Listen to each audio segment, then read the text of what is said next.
Facebook live पर श्रीमद् भागवत महापुराण की कथा का श्रवण सुनने वाले समस्त कृष्ण प्रेमियों को जय श्री कृष्ण, राधे राधे।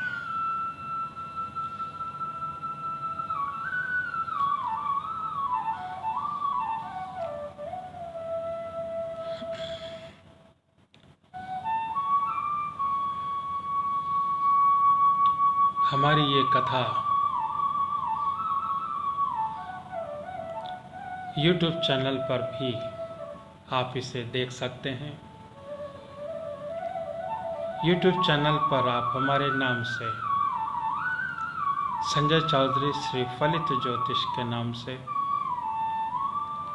देखकर सब्सक्राइब करें और श्रीमद् भागवत महापुराण की कथा का श्रवण करें। भगवान श्री कृष्ण की असीम अनुकंपा है कि आप और हम श्रीमद् भागवत महापुराण की संपूर्ण कथा का श्रवण कर पा रहे हैं।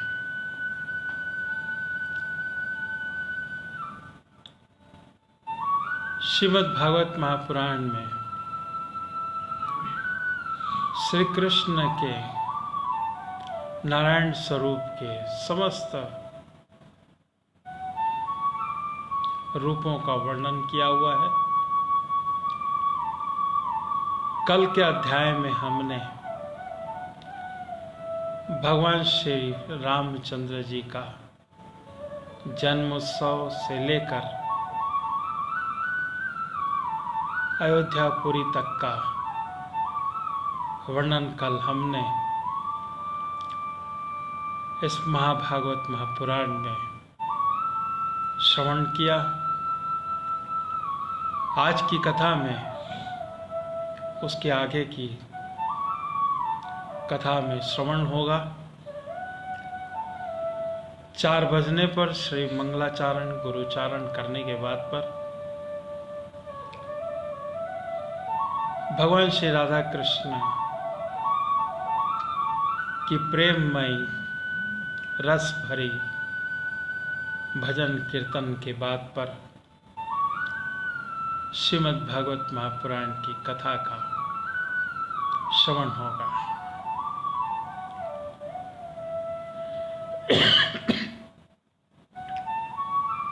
श्री नारायण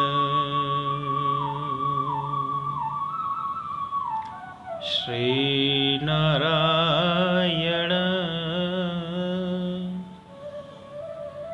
श्री नारायण श्री नारायण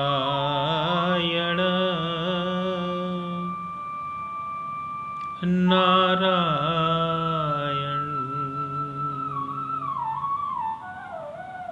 श्री नारायण श्री नारायण। आज सभी कृष्ण भक्तों से एक निवेदन है कि आप अपने ग्रुप पर शेयर जरूर करें, लाइक कमेंट्स बॉक्स पर राधे राधे जरूर करें। भगवान श्री राधा कृष्ण की असीम अनुकंपा आप सब पर बनी रहे है शुभ मंगल कामनाओं के साथ पर आज हम श्रीमद् भागवत महापुराण की कथा को श्रवण करेंगे। श्री नारायण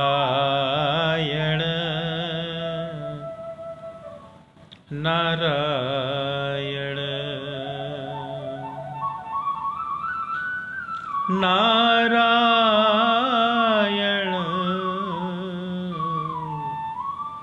श्री नारायण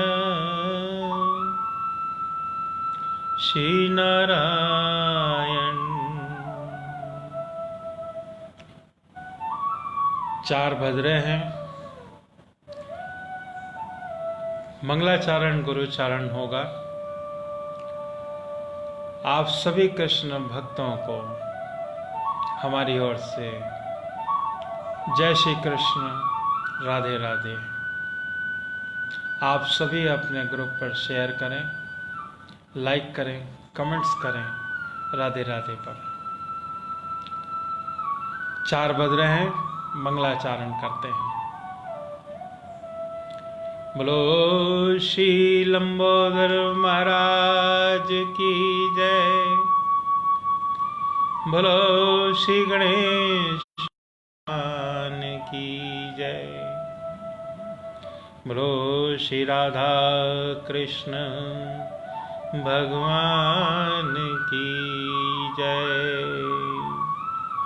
बोलो श्री हनुमंत लाल की जय। बोलो श्री पितृ देवता की जय। बोलो श्री पितृ देवता की जय। बोलो श्रीमद् भागवत महापुराण की जय। त्वमेव मातास्य पितास्य त्वमेव, त्वमेव बन्धु सखास्त त्वमेव,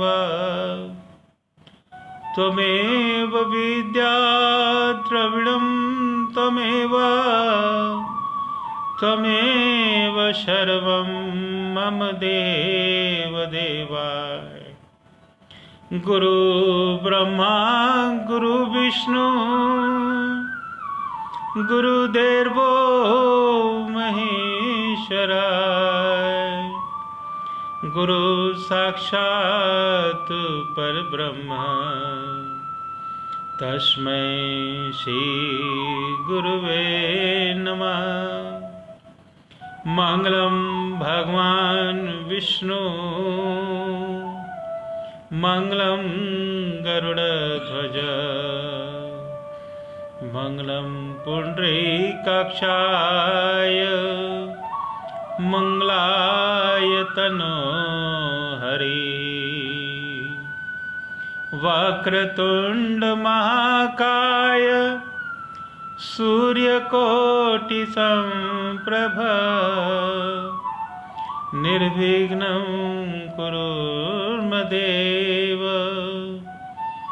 सर्वकार्येषु सर्वदा। एकदन्तो महाबुद्धि, सर्वेषु गणनायक, सर्वसिद्ध करो देवा, गौरीपुत्र विनायक। सिन्दूरवर्णं द्विभुजं गणेशं, लंबोदरं पद्मदले निविष्टं, ब्रह्मादिदेव परिसेव्यमानं, सिद्धं युतं तं प्रणमामि देवम्। कर्पूरगौरं करुणावतारं, संसारसारं भुजगेन्द्रहारं, सदा वसन्तं हृदयारविन्दे, भवं भवानी सहितं नमामि, भवं भवानी सहितं नमामि। ॐ शान्ताकारं भुजगशयनं, पद्मनाभं सुरेशं, विश्वाधारं गगनसदृशं, मेघवर्णं सुभाग्यं, लक्ष्मीकान्तं कमलनयनं योगनविरधानगम्यं वन्दे विष्णुं भवहरं सर्वलोकैकनाथम्। श्रीनारायण नारायण नारायण। बोलो श्री वृंदावन बिहारी लाल की जय। बोलो श्री बांके बिहारी लाल की जय। बोलो जय जय श्री राधे राधे।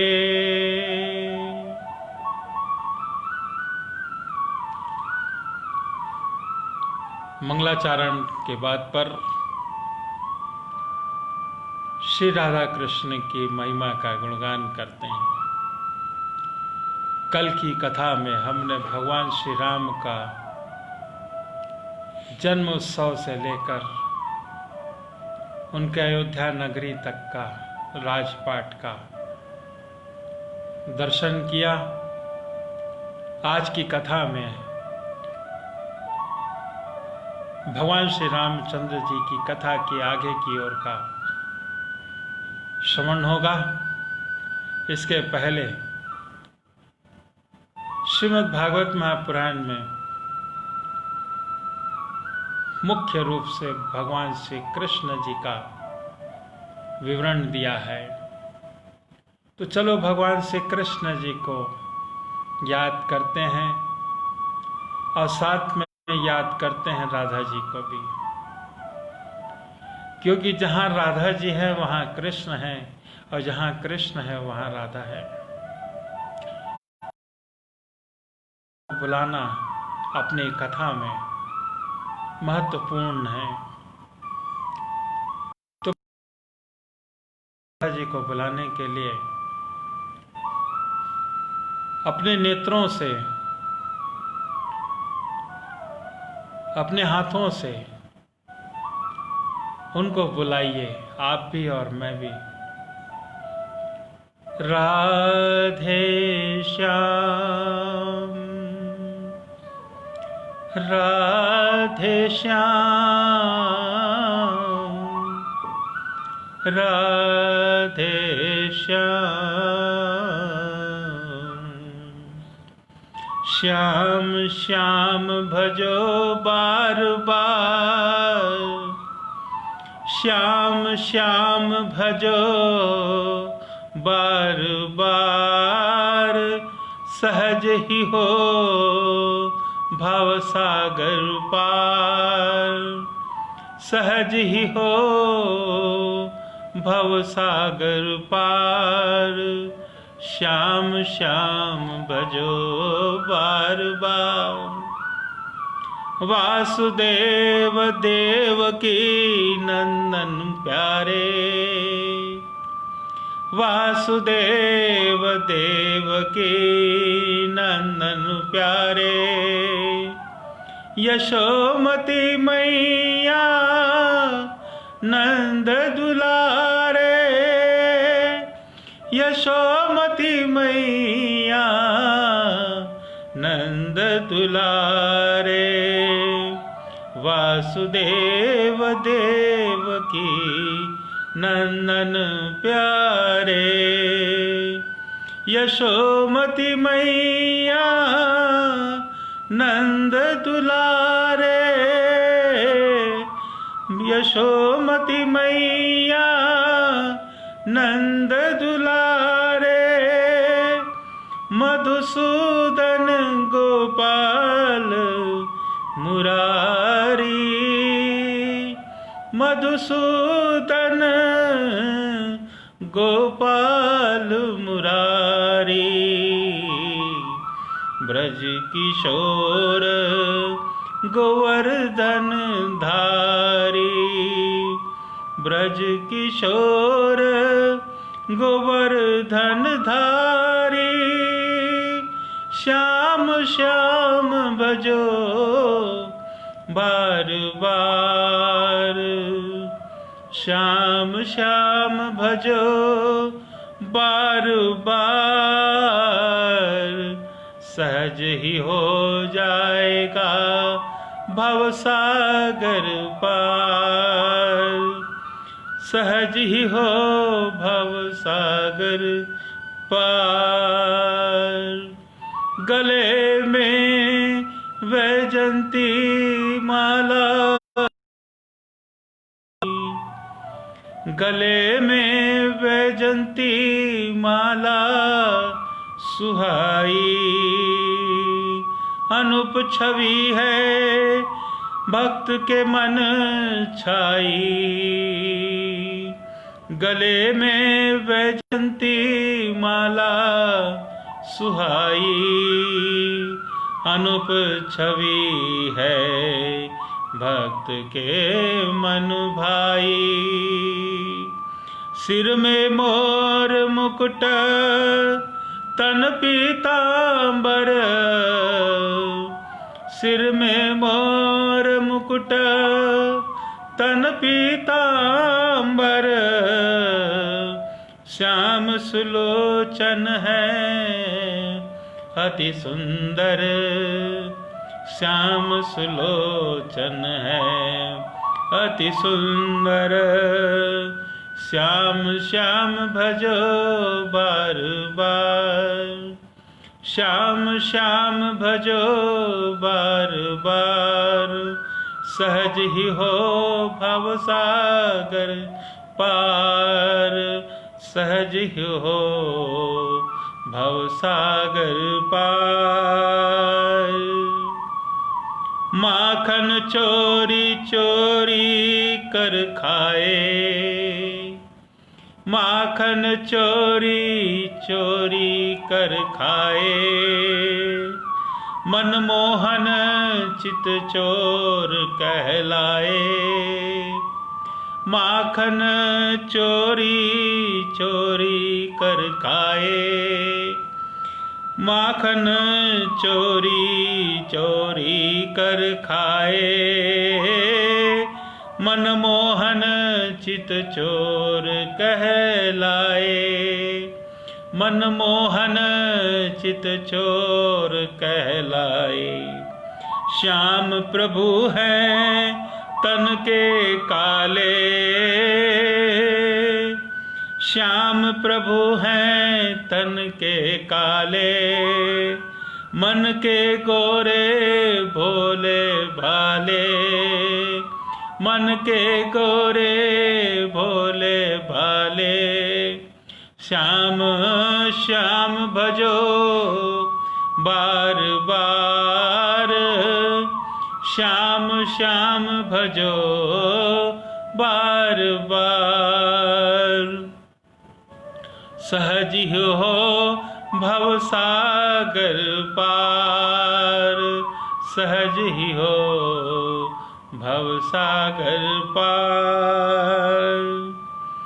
जिसने श्याम स्वरूप निहारा। जिसने जिसने श्याम स्वरूप निहारा। जिसने श्याम स्वरूप निहारा। भव भय से पाया छुटकारा।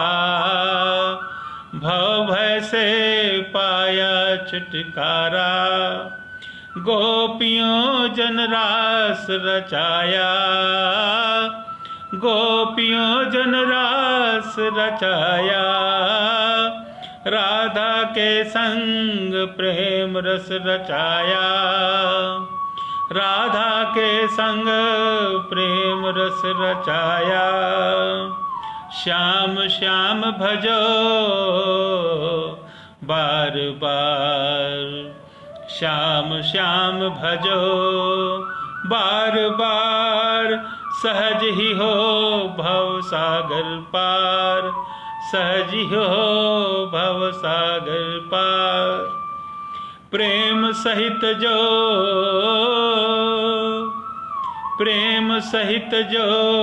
श्याम नाम पुकारा। प्रेम सहित जो श्याम नाम पुकारा। हो गया वो श्याम दुलारा। प्रेम सहित जो श्याम नाम पुकारा,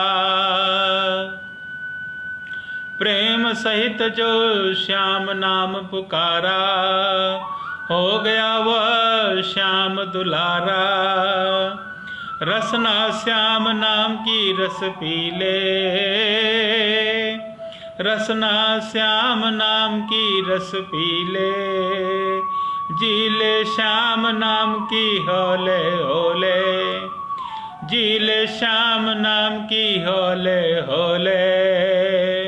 श्याम श्याम भजो बार बार, श्याम श्याम भजो बार बार, श्याम श्याम भजो बार बार। सहज ही हो जाएगा भवसागर पार। श्याम भक्त कहीं पर हारा, श्याम भक्त न कहीं पर हारा, नजर पड़ी तो श्याम ने पुकारा।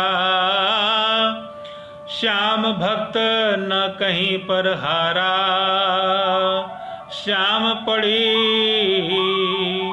नजर पड़ी तो श्याम ने पुकारा। मीरा के संग गिरधर नागर कहलाया, मीरा के संग गिरधर नागर कहलाया। विष के प्याले को भी अमृत बनाया, विष के प्याले को भी अमृत बनाया। श्याम श्याम भजो बार बार, श्याम श्याम भजो बार बार।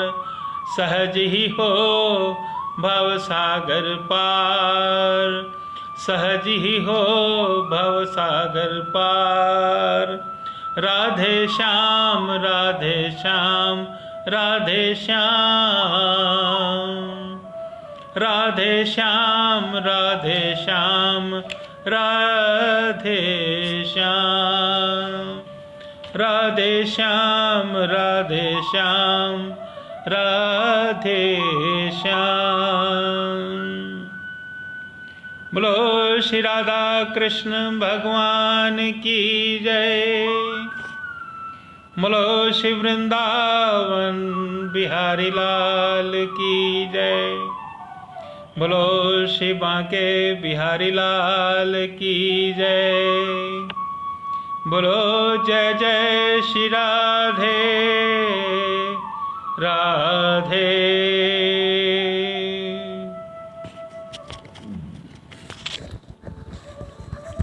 इस प्यारा सा भजन कीर्तन के बाद पर श्रीमद् भागवत महापुराण की कथा का श्रवण करते हैं। कल की कथा में हमने भगवान श्री रामचंद्र जी का जन्म उत्सव से लेकर अयोध्यापुरी तक का राज सिंहासन तक का पढ़ा। आज की कथा में हम इक्ष्वाकु वंश के शेष राजाओं का वर्णन होगा। आइए इसकी कथा का श्रवण करते हैं। जय जय श्री राधे राधे। मेरे साथ फेसबुक लाइव पर समस्त कृष्ण भक्तों का जय श्री कृष्ण, राधे राधे। आप सभी से एक गुजारिश है, प्रार्थना है कि आप अपने ग्रुप पर शेयर ज़रूर करें और श्रीमद् भागवत महापुराण की कथा को, सनातन धर्म को आगे बढ़ाने का प्रयास करें। जय श्री राधे कृष्ण, राधे राधे।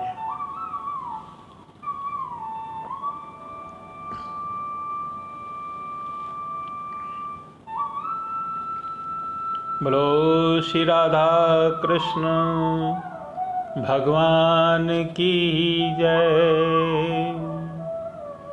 जय जय श्री राधे राधे।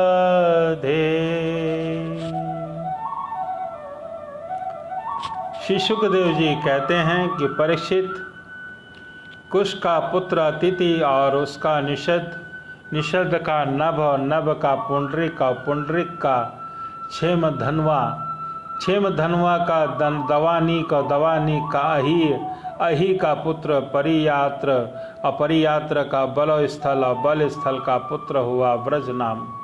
यह सूर्य का वंश था। वज्रनाभ से खड़ग और खड़ग से विशुद्धि और विघुरुति से हिरण्यनाभ की उत्पत्ति हुई। वह जैमिनी शिष्य और योगाचार्य था। कौशल देशवासी याज्ञवल्लभ ऋषि ने उसकी शिष्यता स्वीकार करके उससे अध्यात्म योग की शिक्षा ग्रहण की थी। वह योग हृदय की गांठ काट देने वाला, परम सिद्धि देने वाला था। हिरण्यनाभ का पुष्य का ध्रुव संधि और ध्रुव संधि का सुदर्शन का अग्निवर्ण और अग्निवर्ण का शीघ्र का पुत्र हुआ मरु ने योग साधना से सिद्ध प्राप्त कर ली और वह उस समय भी कलाप नाम के ग्राम में रहता है। कलयुग के अंत में सूर्य वंश के नष्ट हो जाने पर वह फिर से चलाएगा। मरु से प्रसूत और उससे संधि और संधि से अमरशक का जन्म हुआ। अमरशक का महस्वान और महस्वान का विश्वश्रा का प्रजेनित और प्रजेनित का तक्षक और तक्षक का पुत्र ब्रहुहुल हुआ। परीक्षित, इसी ब्रहुहुल को तुम्हारे पिता अभिमन्यु ने युद्ध में मार डाला था। परीक्षित, इक्वाकु वंश ने इतने नरपति हो चुके हैं कि अब आने वाले विषयों में सुनो। ब्रहभिल का पुत्र योग ब्रहविद्र होगा। ब्रद्रविण और उरक्रिय और उसका वत्सवृद्ध का प्रतिक्षोम प्रतिव्योम का भानु का पुत्र होगा सेनापति दिवाक का वीर सहदेव का बृहस्पत और बृहस्पत का भानुमान का प्रतीकाश्व का पुत्र होगा सुप्रतीक का मरुदेव का सुनक्षत्र और सुनक्षत्र का पुष्कर और पुष्कर का अंतरिक्ष और सुतपा और उसका पुत्र होगा अभिजत्रित से ब्रह्मराज से बहर्षि और बहर्षि से कृतंजय और कृतंजय से रणजय और उससे होगा संजय का शाक्य उसका सुदेव और सुदेव का लांगन का प्रसन्न चित्त और प्रसन्न चित्त का पुत्र क्षुद्रक होगा। क्षुद्रक के रणक और रणक से सुरत और सुरत से इस वंश के अंतिम राजा सुमित्र का जन्म होगा। ये सब ब्रहविल के वंशधर होंगे। इक्वाकु का वंश सुमित्र तक ही रहेगा, क्योंकि सुमित्र के राजा होने पर कलयुग के वंश को समाप्त हो जाएगा। बोलो श्री नारायण भगवान की जय। सुखदेव जी कहते हैं कि परीक्षित इक्वाकु के पुत्र थे निमि और उन्होंने यज्ञ आरंभ करके महर्षि वशिष्ठ जी को त्रिजुग के रूप में वर्ण किया। वशिष्ठ जी ने कहा कि राजन इंद्र अपने यज्ञ के लिए मुझे पहले ही वर्ण कर चुके हैं। उनका यज्ञ पूरा करके मैं तुम्हारे पास आऊँगा, जब तक तुम मेरी प्रतीक्षा करना। यह बात सुनकर राजा निमि चुप रहे और वशिष्ठ जी इंद्र का यज्ञ कराने के लिए चले गए।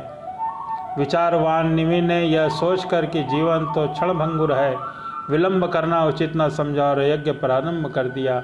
जब तक गुरु वशिष्ठ जी न लौटे तब तक के लिए उन्होंने दूसरे त्रिजुओं को वर्ण कर लिया।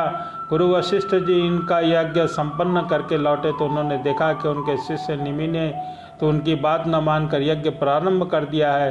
तब उन्होंने उन्हें श्राप दे दिया कि निमि को अपने विचारशीलता पांडिल्य का बड़ा घमंड है, इसलिए इसका शरीर पात हो जाए। और निमि के दृष्टि में गुरु वशिष्ठ जी का ये शाप धर्म के अनुकूल नहीं, प्रतिकूल था। इसलिए उन्होंने शाप दिया कि आपने लोभवश अपने धर्म का आदर नहीं किया है, इसलिए आपका शरीर भी गिर जाए।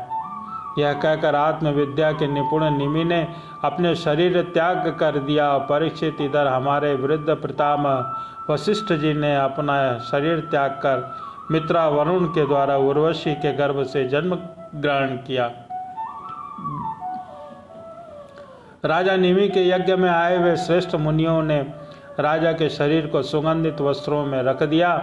जब शस्त्र याग की समाप्ति हुई तो देवता लोग आए, तब उन्होंने लोगों से प्रार्थना की महानुभाव, आप लोग समर्थ हैं, यदि आप प्रसन्न हैं तो राजा निमि का यह शरीर पुनः जीवित हो उठे। देवताओं ने कहा कि ऐसा ही हो। उस समय निमि ने कहा कि मुझे देह का बंधन नहीं चाहिए। विचारशील मुनिजन अपनी बुद्धि को पूर्ण रूप से भगवान में लगा देते हैं, उन्हीं के चरण कमलों का भजन करते हैं। एक न एक दिन यह शरीर अवश्य ही छूटेगा।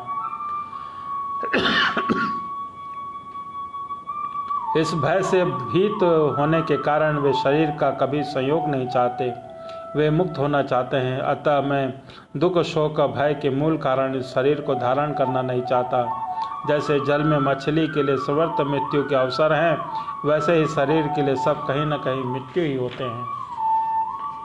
बोलो श्री नारायण भगवान की जय। देवताओं ने कहा कि मुनियों, राजा निमि बिना शरीर के ही प्राणियों के नेत्रों में अपनी इच्छा के अनुसार निवास करें। वे वहाँ रहकर सूक्ष्म शरीर से भगवान का चिंतन करते रहें।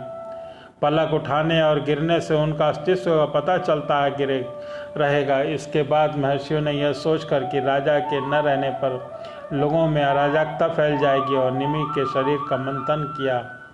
तो उस मंथन के एक कुमार उत्पन्न हुए। जन्म लेने के कारण उसका नाम जनक हुआ।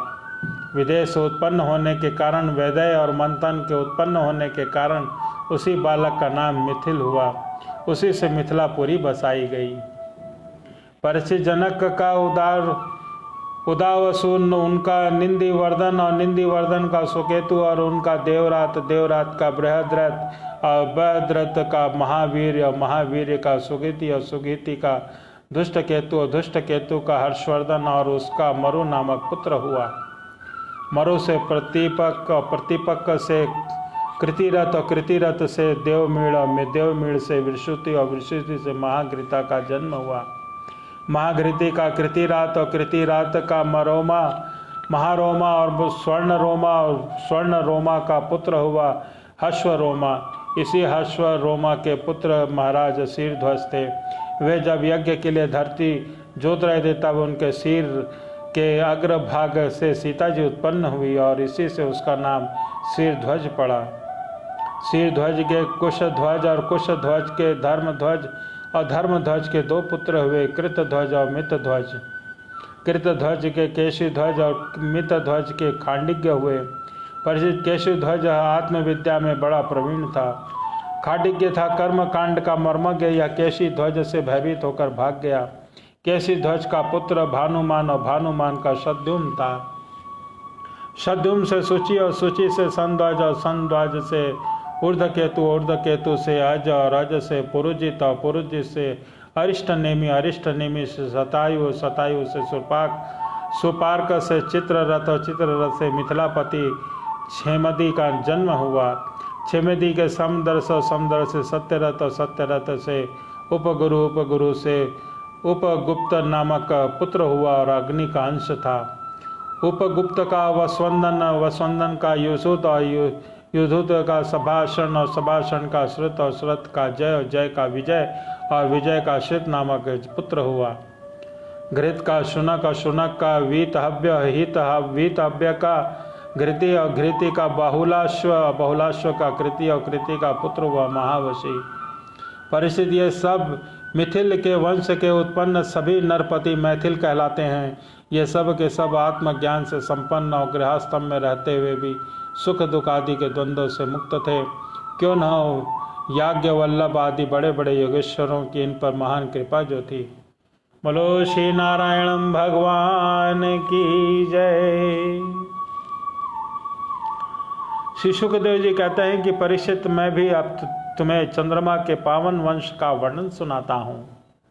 इस वंश में पुरुरवा आदि बड़े बड़े पवित्र कीर्ति राजाओं का कीर्तन किया जाता है। सहस्त्रों सिर वाले विराट पुरुष नारायण की नाभि सरोवर के कमल में ब्रह्मा जी की उत्पत्ति हुई है। ब्रह्मा जी के पुत्र अत्रि और वे अपने गुणों के कारण ब्रह्मा जी के समान ही थे।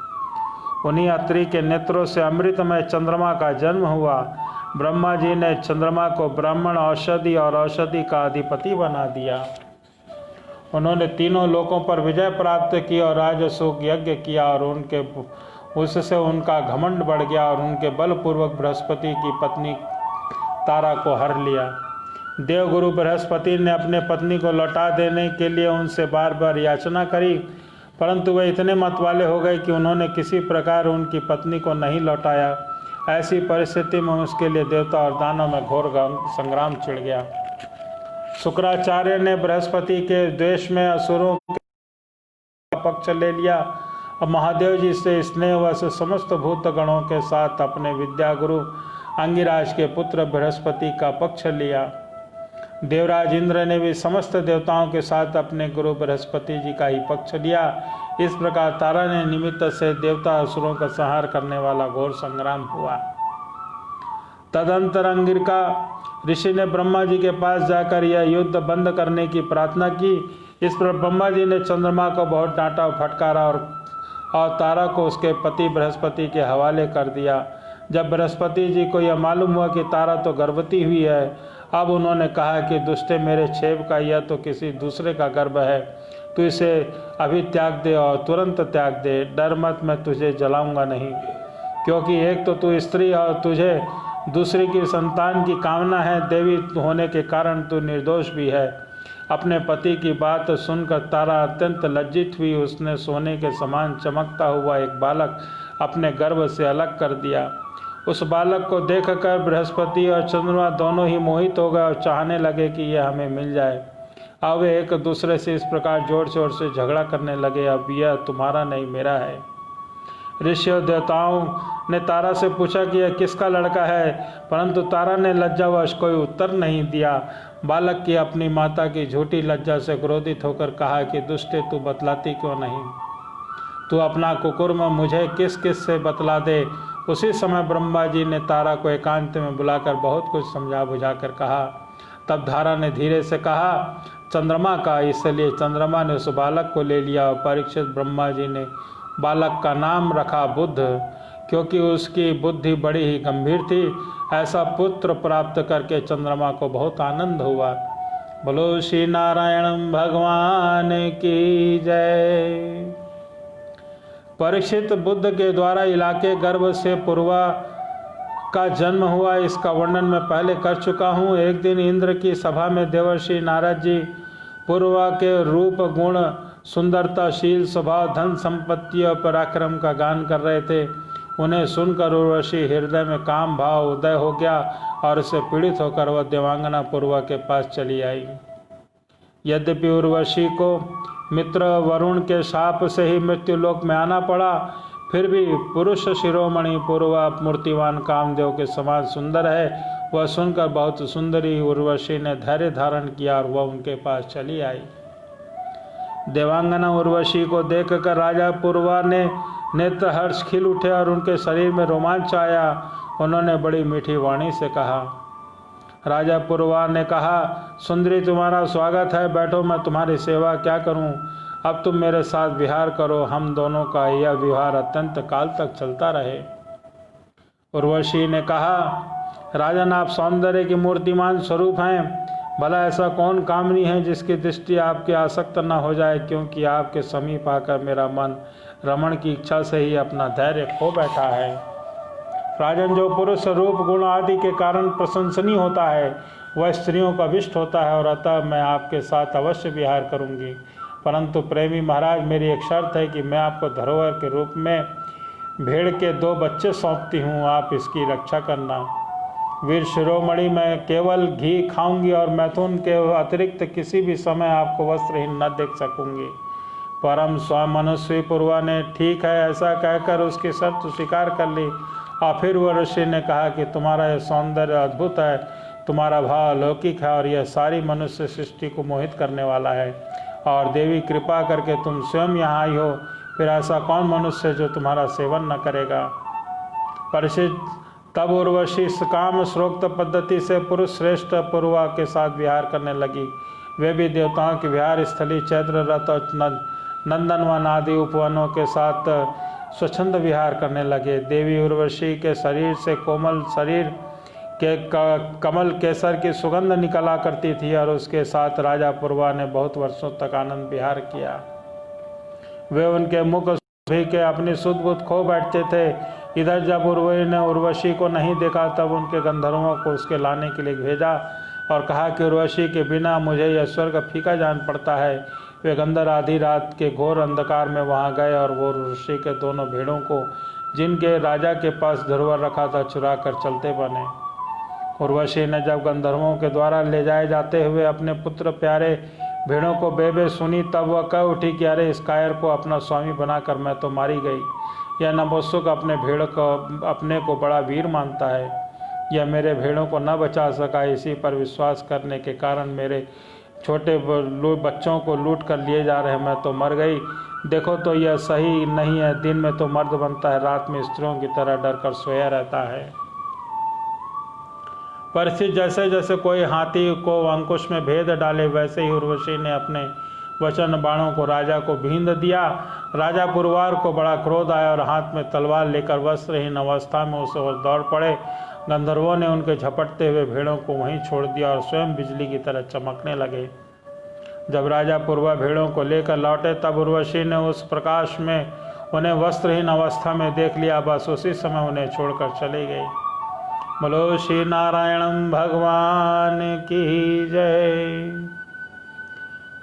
परीक्षित, राजा पुरवा ने जब अपने शयनागार में अपनी प्रियतम उर्वशी को नहीं देखा तब वे अनमन हो गए और उसकी चित्त उर्वशी में बसा हुआ था, इसलिए उस शोक में व्हील उठे और उन्मत्त की भांति पृथ्वी में इधर उधर भटकने लगे। एक दिन कुरुक्षेत्र में सरस्वती नदी के तट पर उन्होंने उर्वशी और उसकी 5 प्रसन्नमुखी सखियों को देखा और मीठी वाणी से कहा, प्रिय तनिक ठहर जाओ, एक बार मेरी बात मान लो। निष्ठुरे, अब आज तो मुझे कुछ सुखी किए बिना मत जाओ, क्षण भर ठहरो और आओ हम दोनों कुछ बातें कर लें। देवी, इस शरीर पर तुम्हारा कृपा प्रसाद नहीं रहा, इसीलिए तुमने इसे दूर फेंक दिया है। अतः मेरा यह सुंदर शरीर अभी टेढ़ भरा हुआ है और तुम्हारे देखते देखते इस भेड़िए को गिद्ध खा जाएंगे। उर्वशी ने कहा कि राजन, तुम पुरुष हो, इस प्रकार मत मरो। देखो, सचमुच ये भेड़िए तुम्हें खा न जाएं। इससे स्त्रियों को किसी के साथ मित्रता नहीं हुआ करती। स्त्रियों का हृदय भेड़ियों की तरह अत्यंत बिल्कुल एक जैसा होता है। स्त्रियां निर्दय होती हैं, क्रूरता उनमें स्वाभाविक होती है, तनिक सी बात में चिढ़ जाती है और अपने सुख के लिए बड़े साहस का काम कर बैठती हैं। थोड़े से स्वार्थ के लिए विश्वास दिलाकर अपने पति भाई तक को भी मार डालती हैं। इसके हृदय में सौहार्द तो है नहीं, भोले भाले लोगों का झूठ मूठ विश्वास दिलाकर फांस लेती हैं और नए नए पुरुष की चाट से उल्टा और स्वच्छंद चारणी बन जाती है। तो फिर तुम धीरज रखो और तुम राजेश्वर घबराओ मत। प्रति वर्ष 1 वर्ष के बाद एक रात तुम मेरे साथ रहोगे, तब तक तुम्हारे और भी संतान होंगी। बोलो श्री नारायण भगवान की जय। राजा पुरवार ने देखा कि उर्वशी गर्भवती है, इसलिए वे अपनी राजधानी लौट गए। तब तक उर्वशी एक वीर पुत्र की माता हो चुकी थी। उर्वशी के मिलने से पुरवार को बड़ा सुख मिलता और एक रात उसी के साथ रहे। प्रातःकाल जब विदा होने लगे तब विरह दुख से अत्यंत दीन हो गए। उर्वशी ने उनसे कहा कि तुम इन गंधर्वों की स्तुति करो और ये तुम्हें चाहे तो तुम्हें दे सकते हैं। पुरवा ने उन गंधर्वों की स्तुति की। परीक्षित, राजा पुरवार ने स्तुति से प्रसन्न एक अग्निशाली दी और राजा ने समझा कि यह उर्वशी है, इसलिए उसको हृदय से लगाकर वे एक दूसरे के वन में घूमते रहे। जब उन्हें होश आया तब वे स्थली को वन में छोड़कर के समय उर्वशी का ध्यान करते रहे। इस प्रकार जब त्रेता युग का प्रारंभ हुआ तब उनके हृदय में तीनों वेद प्रकट हुए और फिर उस स्थान पर गए जहां उन्होंने वह अग्निशाली छोड़ी थी। अब वह स्थान पर शमी वृक्ष के गर्भ में एक पीपल का वृक्ष उगाया था। उसे देखकर उसने 2 अरणियाँ मंथन काट की बनाई और उन्होंने उर्वशी लोक की कामना से उर्वशी ऊपर की ओर अरणी को पूर्वा और नीचे को काष्ठ के पुत्र रूपा में चिंतन करते हुए अग्नि प्रज्वलित करने वाले मंत्रों से मंथन किया। उनके मंत्र से जात वेदा नाम के अग्नि प्रकट हुई और पूर्वा ने अग्नि देवता को त्रिविध धके के द्वारा अवानीय गार्हपत्य और दक्षिणा अग्नि इन 3 भागों में विभक्त करके पुत्र वीर के रूप में स्वीकार कर लिया। फिर उर्वशी पूर्वा ने उन तीनों अग्नियों के द्वारा सर्वदेव स्वरूप इंद्रातीत यज्ञपति भगवान श्री हरि का यजन किया। परीक्षित त्रेता के पूर्व सतयुग में एकमात्र प्रणव ओंकार ही था। ये सारे वेद शास्त्र उसी के अंतर्भूत थे और देवता थे मात्र नारायण और कोई न था। अग्नि भी तीन नहीं केवल एक थी, वर्ण भी केवल हंस ही था। परीक्षित त्रेता के प्रारंभ में पूर्वा ने ही वेद त्रयी और अग्नि त्रयी का आविर्भाव हुआ। राजा पूर्वा ने अग्नि को संतान रूप से स्वीकार करके गंधर्व लोक को प्राप्ति की। बोलो श्री नारायण भगवान की जय। जय जय श्री राधे राधे। श्री सुखदेव जी कहते हैं, परीक्षित उर्वशी के गर्भ से पूर्वा के 6 पुत्र हुए। आयु सत्यायु रय विजय और जय। सतायु का पुत्र था वसुमान, सत्यायु का श्रुतंजय, रय का एक और जय का अमित, विजय का भीम और भीम का कांचन और कांचन का होत्र, होत्र का पुत्र था जहू। ये जहू वही थे जो गंगा जी को अपनी अंजलि में लेकर पी गए थे।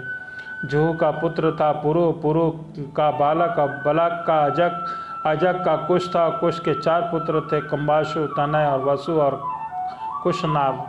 इनमें से कुंभाशु के पुत्र गधी हुए। परीक्षित गादी की कन्या का नाम सत्यवती था और त्रिशिक ऋषि के गादी से उनका कन्या मांगी। गादी ने यह समझकर कि यह कन्या की योग्य वर नहीं है, ऋषिक ने कहा कि मुनिवर, हम लोग कुशी वंश के हैं, हमारी कन्या मिलनी कठिन है, इसलिए आप 1000 ऐसे घोड़े लाकर मुझे शुल्क रूप में दीजिए जिनका सारी शरीर तो केवल श्वेत हो परंतु एक कान श्याम स्वर्णवर हो। जब गाधी ने यह बात कही तब ऋषिक मुनि ने उनका आश्रय समझ गया। वरुण के पास से ही घोड़े ले आए तथा उसे देकर सुंदरी सत्यवती ने विवाह कर लिया। एक बार महर्षि ऋषिक ने उनकी पत्नी सास दोनों ने ही पुत्र प्राप्ति के लिए प्रार्थना करी और महर्षि ऋषिक ने उनकी प्रार्थना स्वीकार करके दोनों के लिए अलग अलग मंत्रों से चरु पकाया और ले गए। सत्य मांगे यह समझ कर के ऋषि ने अपनी पत्नी को देने के लिए श्रेष्ठ चरु पकाया होगा, उससे यह चरु मांग लिया। इस पर सत्यवती ने अपना चरु तो माँ को दे दिया और माँ का चरु वह स्वयं खा गई। जब ऋषिक मुनि को इस बात का पता चला तब उन्होंने अपनी पत्नी सत्यवती से कहा कि तुमने बड़ा अनर्थ कर डाला है। अब तुम पुत्र तो लोगों को दंड देने वाला घोर प्रतिज्ञा का होगा और तुम्हारा भाई होगा एक श्रेष्ठ ब्रह्मवेत्ता। सत्यवती ने ऋषिक मुनि को प्रसन्न किया और प्रार्थना की कि स्वामी ऐसा नहीं होना चाहिए। तब उन्होंने कहा कि अच्छी बात है, पुत्र के लिए बदले तुम्हारा पौत्र वैसा होगा। समय पर सत्यवती के गर्भ से जमदग्नि का जन्म हुआ। सत्यवती समस्त लोगों के पवित्र करने वाली परम पुण्यमयी कौशिकी नदी बन गई और रेणु ऋषिकी की कन्या रेणुका थी। जमदग्नि का उसका पारिग्रहण किया। रेणुका के गर्भ से जमदग्नि ऋषि के वसुमान आदि कई पुत्र हुए। उसमें सबसे छोटे परशुराम जी थे। उनका यश सारे संसार में प्रसिद्ध है। कहते हैं कि है वंश का अंत करने के लिए परशुराम के रूप में वंशावतार ग्रहण किया। उन्होंने पृथ्वी को 21 बार क्षत्रिय हीन कर दिया। बोलो श्री परशुराम भगवान की जय। यद्यपि क्षत्रियों ने उनका थोड़ा सा भी अपराध किया था, फिर भी वे लोग बड़े दुष्ट ब्राह्मणों से भक्त रजोगुणी और विशेष करके तमोगुणी हो रहे थे। यही कारण था कि वे पृथ्वी के भार हो गए थे और इसी के फलस्वरूप भगवान परशुराम ने उनका नाश करके पृथ्वी का भार उतार दिया। राजा परीक्षित ने पूछा कि भगवान अवश्य उस समय के क्षत्रिय विषय लोपुप हो गए होंगे, इसलिए परशुराम जी को ऐसा कौन सा अपराध कर दिया जिसके कारण उन्होंने बार बार क्षत्रियों का वंश का संहार किया। श्री सुखदेव जी कहने लगे कि परीक्षित उस दिनों है वंश का अधिपति अर्जुन वह एक श्रेष्ठ क्षत्रिय था। उसके अनेकों प्रकार की सेवा शत्रुता करके भगवान नारायण के वंशावतार दत्तात्रेय जी को प्रसन्न कर लिया और उनसे 1000 भुजाएं तथा कोई भी शत्रु युद्ध में पराजित न कर सके वह वरदान प्राप्त कर लिया। साथ ही इंद्रियों का अबाध बल अतुल संपत्ति, तेजस्वी वीरता, कीर्ति और शारीरिक बल भी उनके कृपा से प्राप्त कर लिए थे। वह योगेश्वर हो गया था। उनमें ऐसा ऐश्वर्य था कि वह सूक्ष्म से सूक्ष्म, स्थूल से स्थूल रूप धारण कर लेता और सभी सिद्धियां उसे प्राप्त थीं। वह संसार के वायु की तरह सब तरह बेरोक टोक विचरता करता। एक बार गले में वैजंती माला पहने सहस्त्रबाहु अर्जुन बहुत सी स्त्रियों के साथ नर्मदा नदी में जल विहार कर रहा था। उसी समय मंदोदत सहस्त्र बाहु ने अपने बाहों से नंदी का प्रवाह रोक दिया और 10 मुख रावण का शरीर भी वहां से कहीं पास में न था। नदी की धारा उल्टी बहने लगी, जिससे उसका शरीर डूबने लगा। रावण अपने आप को बड़ा वीर मानता ही था, इसलिए सहस्त्रार्जुन यह पराक्रम उसे सहन नहीं हुआ। जब रावण सहस्त्रबाहु अर्जुन के पास जाकर बुरा भला कहने लगा, तब उसने स्त्रियों के सामने ही खेल खेल में रावण को पकड़ लिया और अपनी राजधानी महिष्मती ले जाकर बंदर के समान कैद कर लिया। पीछे पुलस्त्य जी को कहने से सहस्त्रबाहु ने रावण को छोड़ दिया। एक दिन सहस्त्रबाहु अर्जुन शिकार खेलने के लिए बड़े घोर जंगल में निकल गया। दैवश वह जगनुदग्नि के मुनि पर आश्रम पर जा पहुंचा। परम तपस्वी जमदग्नि मुनि के आश्रम में कामधेनु रहती थी। उसके प्रताप से उन्होंने सेना, मंत्री और वाहनों के साथ हैहपति का खूब स्वागत सत्कार किया। वीर हैहपति ने देखा कि जमदग्नि मुनि का ऐश्वर्य तो मुझ पर चढ़ा बढ़ा रहा है, इसलिए उन्होंने स्वागत सत्कार को कुछ भी आदर न देकर कामधेनु ही लेना चाहा। बोलो श्री नारायण भगवान की जय। बोलो कामधेनु माता की जय। उन्होंने अभिमानवश जमदग्नि मुनि से मांगा भी नहीं, केवल सैनिकों को आज्ञा दी कि कामधेनु को छीन कर ले चलो। उसकी आज्ञा से उसके सेवक बछड़े के साथ बा करते डकराती कामधेनु को बलपूर्वक महिषीपुरी ले गए। और जब वे सब चले गए तब परशुराम जी आश्रम पर आए और तब उसकी दुष्टता का वृतांत सुनकर चोट खाए हुए सांपों की तरह क्रोध से तिलमिला उठे। वे अपना भयंकर फरसा, तरकस, ढाल, धनुष लेकर बड़े वेग से उनके पीछे पीछे दौड़े और कोई किसी से न दबने वाला सिंह हाथी पर टूट पड़े। सहस्त्रबाहु अर्जुन अपने नगर में प्रवेश कर ही रहा था कि उसने देखा कि परशुराम जी महाराज बड़े वेग से उसी की ओर झपटे आ रहे हैं। उनकी बड़ी विलक्षण झांकी थी। वे हाथ में धनुष, बाण, फरसा लिए हुए थे और शरीर पर काला मृग चर्म धारण किया हुआ था। उनकी जटाएं सूर्य की किरणों के समान चमक रही थीं। उन्होंने देखते ही उनसे गदा, खड्ग, बाण, सृष्टि और कदग्नि और शक्ति आदि आयुधों से सुसज्जित एवं हाथी, घोड़े, रथ, पदातियों से युक्त अत्यंत भयंकर 17 अक्षौहिणी सेना भेजी। भगवान परशुराम ने बात ही बात में अकेले ही उस सारी सेना को नष्ट कर दिया। भगवान परशुराम की गति मन और वायु के समान थी। बस वे उसी सेना को काटते जा रहे थे। जहाँ जहाँ वे परसे का प्रहार करते, वहाँ वहाँ सारथी वाहनों के साथ बड़े बड़े वीरों को बाहें, जांघें कटकर पृथ्वी पर गिराते जाते थे। हयाधिपति अर्जुन ने देखा कि मेरी सेना के सैनिक, उनके धनुष, ध्वजाएं और ढाल समान भगवान परशुराम फर से बाणों से कट रहे हैं, खून से लथपथ रणभूमि में गिर गए हैं। तब उन्हें बड़ा क्रोध आया और स्वयं भिड़ने के लिए आ धमका। उन्होंने एक साथ ही अपनी 1000 भुजाओं से 500 धनुषों का बाढ़ चढ़ाए और परशुराम जी पर छोड़े। परशुराम जी तो समस्त सहस्त्रधारियों के शिरोमणि ठहरे। उन्होंने अपने एक धनुष पर बाण छोड़े और बाणों से ही एक साथ सबको काट डाला।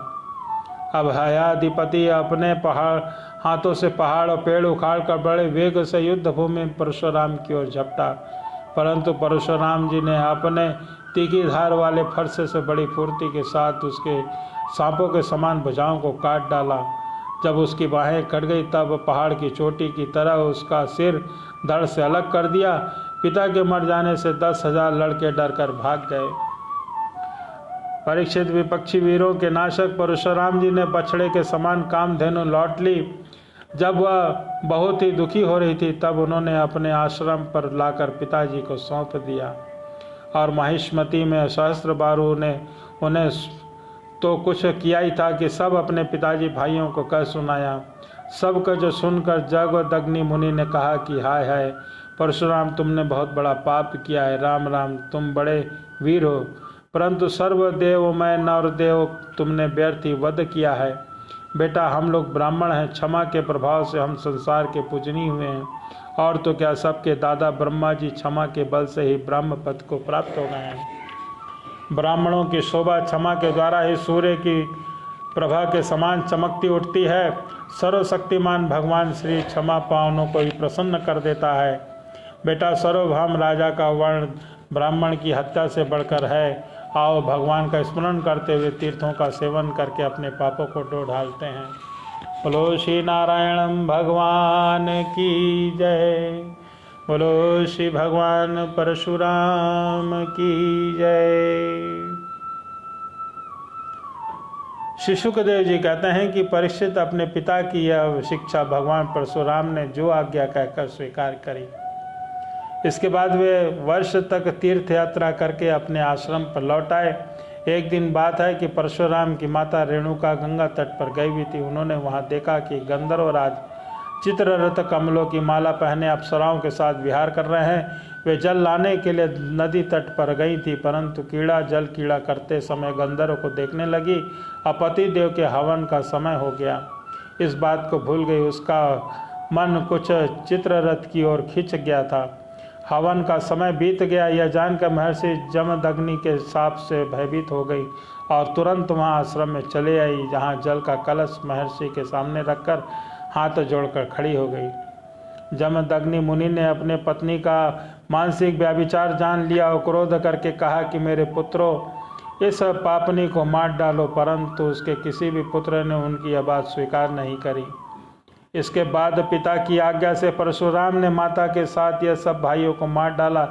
इसका कारण था कि वे अपने पिता की योग और तपस्या का प्रभाव भली भांति जानते थे।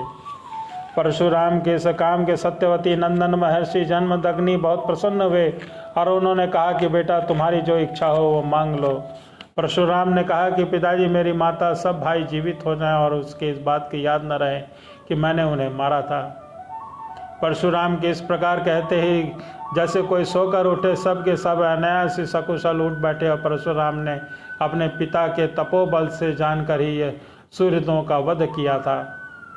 परिचित सहस्त्रबाहु अर्जुन ने कि जो लड़के परशुराम जी हार कर भाग गए थे, अपने पिता के वध की याद निरंतर बनी रहती है। कहीं एक क्षण के लिए भी उन्हें चैन नहीं मिलता था। एक दिन की बात है कि परशुराम जी अपने भाइयों के साथ आश्रम में बाहर वन की ओर गए थे। यह अवसर पाकर वैर साधने के लिए सहस्त्रबाहु के लड़के वहां पहुंचे। उस समय महर्षि जमदग्नि अग्निशाला में बैठे हुए थे और अपनी समस्त वृत्तियों के पवित्र कीर्ति भगवान के ही चिंतन में मग्न हो रहे थे। उन्हें बाहर की कोई सुध न थी। उसी समय वह पापियों के जमदग्नि ऋषि को मार डाला। उन्होंने पहले से ही ऐसा पाप पूर्ण निश्चय कर रखा था कि परशुराम की माता रेणुका बड़ी दीनता से उनसे प्रार्थना कर रही थी, परंतु सबों ने उसकी एक न सुनी और वे बलपूर्वक महर्षि जमदग्नि का सिर काट कर ले गए। परिचित वास्तव में वे नीचे क्षत्रिय अत्यंत क्रूर थे। सती रेणुका का दुख शोक से आतुर हो गई और वे हाथों अपने छाती और सिर पीट कर जोर जोर से रोने लगी। परशुराम बेटा, परशुराम शीघ्र आओ। परशुराम ने बहुत दूर से माता का हा राम कहकर यह करुण सुंदन सुन लिया। वे बड़ी शीघ्रता से आश्रम पर आए और वहां आकर देखा कि पिताजी मार डाले गए हैं।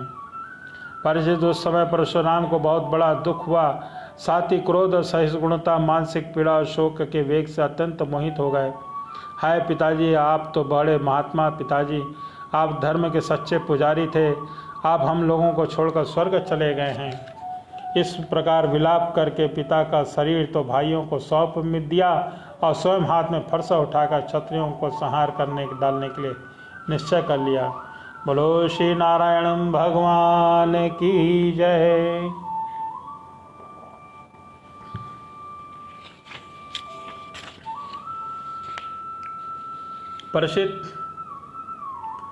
परशुराम की महिष्मती नगरी में जाकर सहस्त्रबाहु अर्जुन के पुत्रों को सिरों के नगर से बीचों बीच बड़ा एक भारी पर्वत खड़ा कर दिया। उस नगर में शोभा तो उन ब्रह्मघाती नीच क्षत्रियों के कारण नष्ट हो चुकी थी। उनसे रक्त से एक बड़ी भयंकर नदी बह निकली, जिसे देखकर ब्राह्मण द्रोहियों ने हृदय से कांप उठा। भगवान ने देखा कि वर्तमान क्षत्रिय अत्याचारी हो गए हैं, इसलिए राजन उन्होंने अपने पिता को वध को निमित्त बनाकर 21 बार पृथ्वी को क्षत्रियहीन कर दिया और कुरुक्षेत्र में समपंचक में ऐसे ऐसे 5 तालाब बना दिए जो रक्त से जल भरे हुए थे। परशुराम ने अपने पिता का सिर लाकर उन्हीं धड़ से जोड़ दिया और यज्ञों द्वारा सर्वदेवमय आत्मस्वरूप भगवान का यजन किया। यज्ञों में उन्होंने पूर्व दिशा होता को, दक्षिण दिशा ब्रह्मा को, पश्चिम दिशा अधर्यु को और उत्तर दिशा समगान करने वाले उद्घाता दे दी। इस प्रकार अग्नि कोण आदि दिशिकाएं त्रिजाओं को दी और कश्यप को मध्य भूमि दियो, उपदिष्टा को आर्यव्रत दिया और दूसरे सदस्यों को अन्याय दिशाएं प्रदान कर दी। इसके बाद यतांत स्नान करके वे समस्त पापों से मुक्त हो गए। ब्रह्म नदी सरस्वती के तट पर मेघ रहित सूर्य के समान शोभायमान हुए। महर्षि जमदग्नि को स्मृति रूप संकल्पमय शरीर की प्राप्ति हो गई।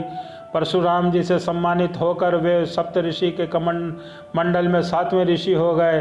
परिचित कमल लोचन जमदग्नि नंदन भगवान परशुराम आगामी मनवंतर में सप्तर्षियों के मंडल में रहकर वेदों की विस्तार करेंगे। वे आज भी किसी को भी किसी प्रकार का दंड न देते हुए शांत चित्त महेंद्र पर्वत पर निवास करते हैं। वहाँ सिद्ध गंधर्व चारण उनके चरित्र का मधुर स्वर्ग गान करते रहते हैं। सर्वशक्तिमान विश्वात्मा भगवान श्री हरि ने इस प्रकार भृगुवंशियों में अवतार ग्रहण करके पृथ्वी के भारभूत राजाओं का भार बहुत वध किया।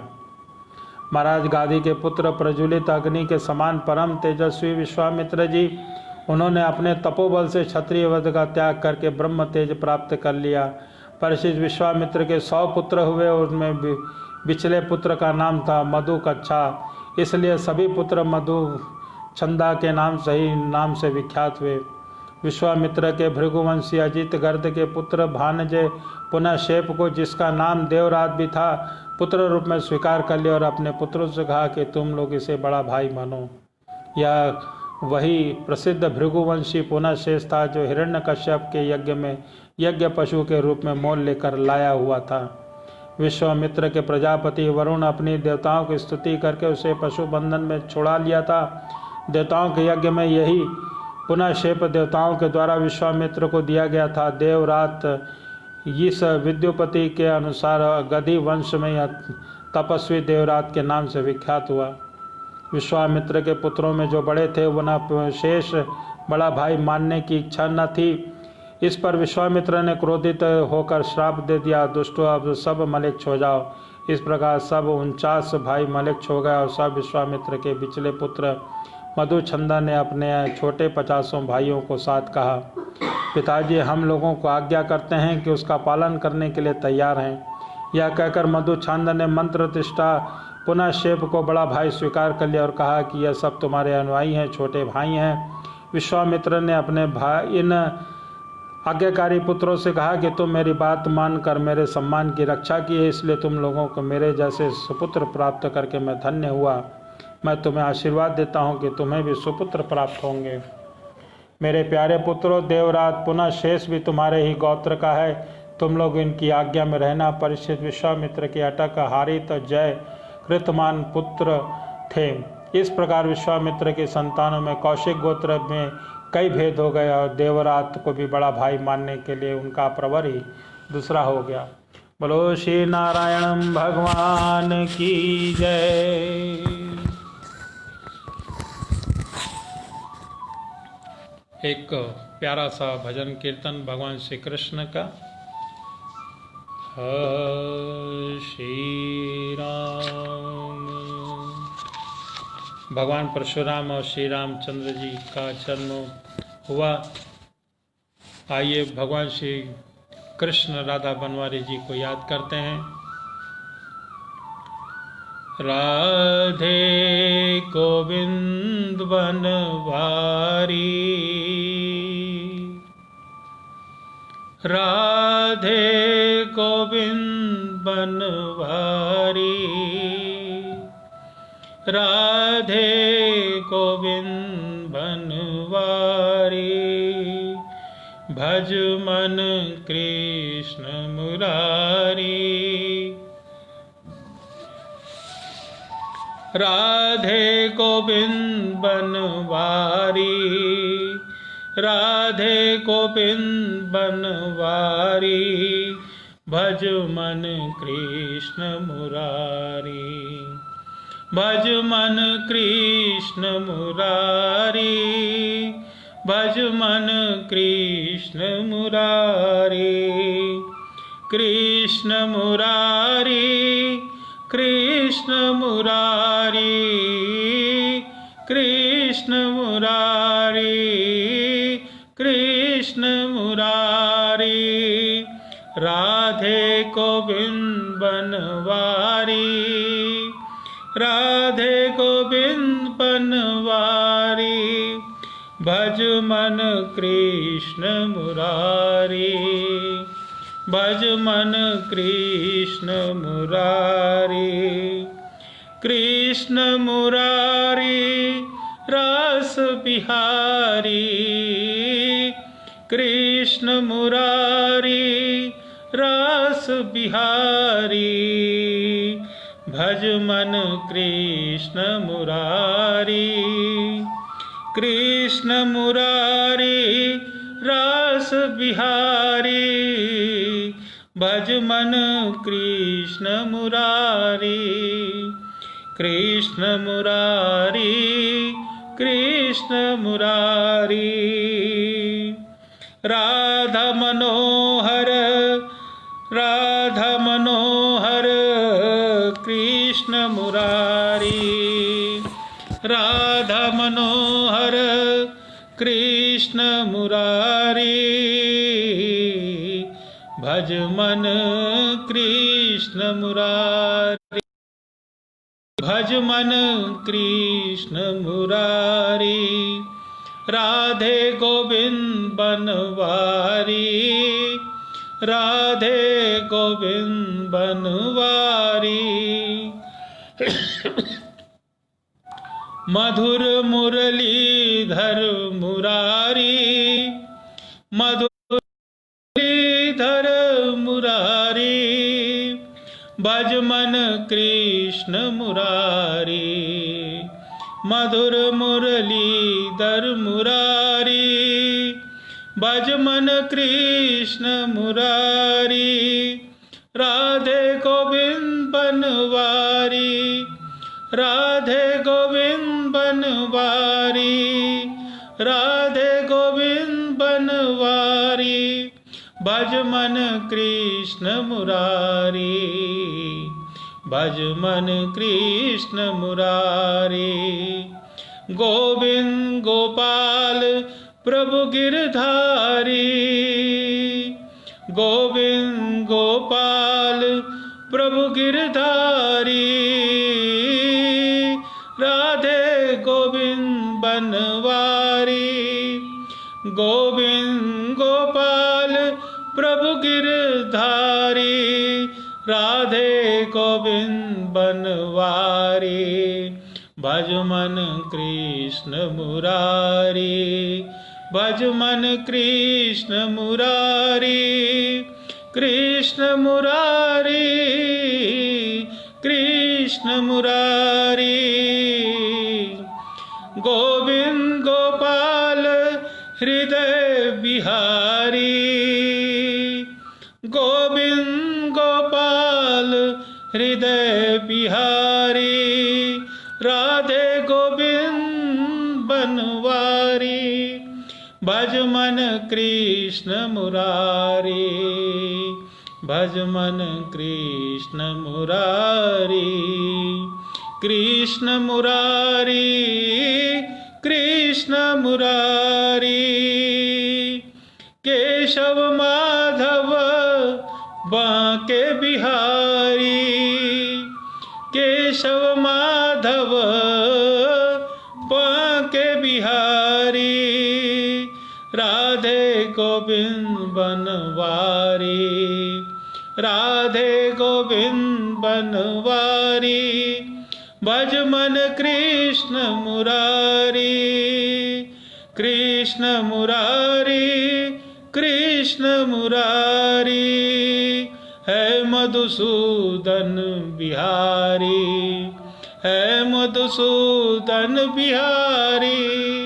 जय गोविंद गोपाल बिहारी, जय गोविंद गोपाल बिहारी। राधे गोविंद बनवारी, भज मन कृष्ण मुरारी, भज मन कृष्ण मुरारी। राधे गोविंद बनवारी, भज मन कृष्ण बिहारी। जय वृंदावन बिहारी, जय बांके बिहारी, जय वृंदावन बिहारी, जय बांके बिहारी। राधे गोविंद बनवारी, भज मन कृष्ण मुरारी। राधे गोविंद बनवारी, राधे गोविंद बनवारी। भज मन कृष्ण मुरारी, भज मन कृष्ण मुरारी, भज मन कृष्ण मुरारी। कृष्ण मुरारी, कृष्ण मुरारी, कृष्ण मुरारी। बोलो श्री वृंदावन बिहारी लाल की जय, बोलो श्री बांके बिहारी लाल की जय, बोलो श्री राधा कृष्ण भगवान की जय, बोलो जय जय श्री राधे राधे।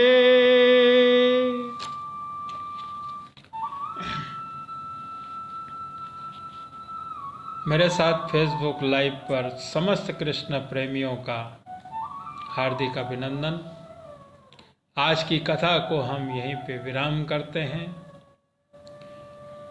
जिन भक्तों को, कृष्ण प्रेमियों को शुरू से लेकर अब तक श्रीमद् भागवत महापुराण की कथा का श्रवण सुनना हो तो हमारे YouTube चैनल पर जाकर सब्सक्राइब करके आप हमारी श्रीमद् भागवत की संपूर्ण भागवत कथा को सुन सकते हैं। कल 3:55 पर पुनः श्रीमद् भागवत महापुराण की कथा का श्रवण होगा। तब तक के लिए आज्ञा दें। सभी को जय श्री कृष्ण, राधे राधे। श्री नारायण नारायण